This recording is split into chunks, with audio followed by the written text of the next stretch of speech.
So have you ever wondered what all these options do in the Photoshop free transform tool? In this video, I'll show you how to scale, rotate, flip, skew, distort, and warp images, all using the free transform command in Photoshop. Let's get started.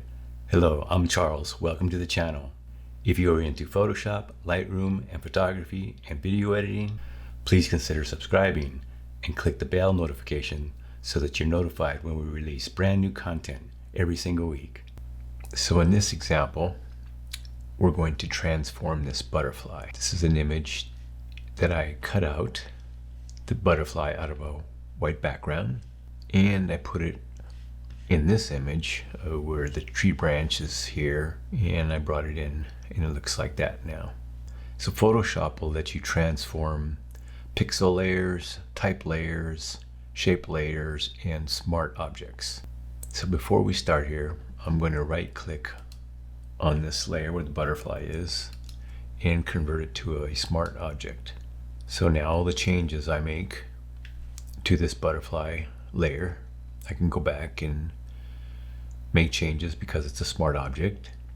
Also because I'm going to be resizing or scaling the butterfly layer, I don't want to lose quality. So that's why I converted it to a smart object. If you want to know more about smart objects, there is a card above, and I'll put a link in the description. And to use free transform, I'll come up here to edit, and you see transform. These are all the commands we're going to go over. But now what is easier to do is use free transform. So I'm going to say Command T, and right away you notice there are handles at various points around the butterfly. These are the free transform handles that we're going to be utilizing. Notice up here at the top, as soon as we got into free transform, there are options at the top menu bar, and we'll be going back and forth explaining those as we're going through each of the functions of free transform. First, at the top, I want to point out this chain right here. If you click that, it'll maintain the aspect ratio while you are scaling. If I grab a handle right here and just scale the butterfly, you see it's scaling proportionally. If I take this chain off and then drag the handle, you see it's unproportional scaling. So even with that chain off, if you want to toggle back and forth between proportional and unproportional scaling, you hold down the shift key. So I'm going to turn this chain back on because I don't want to have to hold down the shift key too when I'm scaling. So there's a proportional scaling, and if I want to scale from the center, I hold Alt or Option, and I'm scaling the butterfly proportionally from the center. And let's make the butterfly this big and click this check mark to commit our changes. If I hit Command T to free transform and I want to scale numerically, up here at the top in the menu options for height and width, you can slide your cursor over and the height and width changes both together, because remember this chain right here is selected and it's maintaining the aspect ratio. So besides dragging the handles, you can come up here to the menu options on the top and drag the width and height and scale numerically. So now let's rotate the butterfly in this image. Hit Command T, and when I bring the cursor up to this handle, you can see that it changes to the double-sided arrow. So all I need to do is just move it up and down to rotate.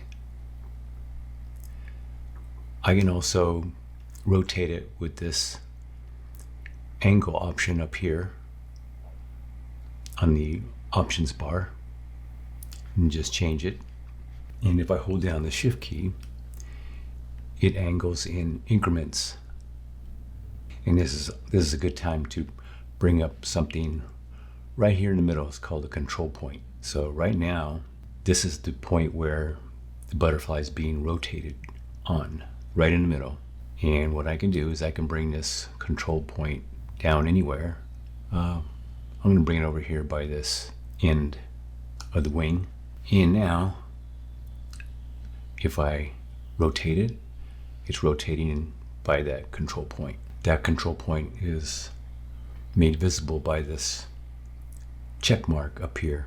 You can toggle that reference point or control point. If I turn it off, I don't see it anymore. So I click that, and I'll click the check mark to commit that change. So here's a couple of tips. Once you're in the free transform mode, Command T, and you want to get out of it without making any changes, just hit escape. If you're in the free transform mode and you right click, you can see all the functions that you can do with free transform. Now we're going to go over some keyboard shortcuts, but if you don't remember them, this is the quick way that you can use the menu options for free transform. So the next option, which is distort, press the control key on Windows or command key on Mac. So notice now when I'm in distort, the cursor changes to a white arrow, and I can drag this handle and you see it's distorting on this one end. So now to skew, press the control plus shift on Windows or command plus shift on Mac and drag a side handle. So command shift, and as you drag, you see that the cursor changes to a arrow and that there is a double-sided arrow right below it. And here I'm skewing the butterfly. So that's how you know that you're in the skew mode, just by that cursor changing like that. And now press the check mark to commit those changes. And here's a couple of tips about the reference point. So this X and Y up here is actually positioning. This is the set the horizontal position of the reference point, and this is set the vertical position of the reference point. Right now the reference point is right in the center, and as you see this reference point location indicator, it is in the center, but I can change the location. You can see there's my X point moving, and here I can change the Y point all at the top of the options menu. With this reference point indicator, I can change the reference point to any of the handles. So if I click, it's at the top, it's at the bottom handle, and so I can position the reference point around by these options. So that's the reference point locator and X and Y points of the reference point itself. So to apply a perspective, hit Command T and press Control Alt Shift on Windows or Command Option Shift on Mac. So I'm on a Mac, so I'm going to hit Command Option Shift, and I'm going to drag this corner handle, and when I do, the arrowhead is going to become a gray arrow, and here I'm changing the perspective,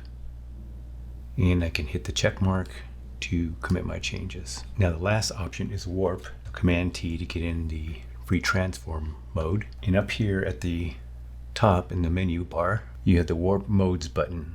When I hit that, now you drag the control points to manipulate the shape of the item or choose a warp style from the warp pop-up menu in the options bar. So I can drag any of these control handles here to warp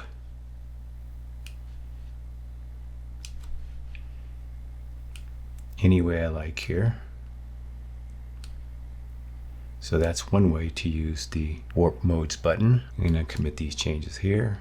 And another option for the warp, after I hit this warp modes button, I can come over here and I can change to any of these custom settings right here. Just for the heck of it, I'm going to choose arch, and it changes the warp of the whole, in this case the butterfly, to a different shape. And you can try out different things, like I just chose fish, but that's how you would use the custom drop down up here for warp. And I'll commit my changes. So here's a quick example here, and I want to put this image of this young lady on the motorcycle here in the computer screen. First thing I'm going to do is right click and create a smart object, because I'm going to scale down this image. Command T, and I'm scaling it down, and I'm going to kind of position it.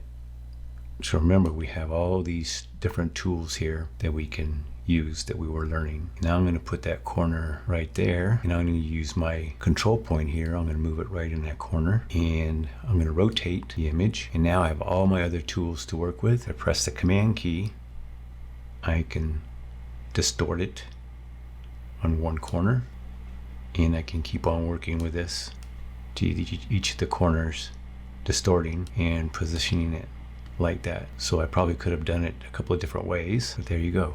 So now the question of the day: what do you think of the free transform tool in Photoshop? Are you going to use it more? Let me know in the comments below. If this video was helpful, give it a like and don't forget to subscribe. If you want more short tutorials, see the ones above. And remember, it's never too late to learn. Thanks for watching. See you in the next video.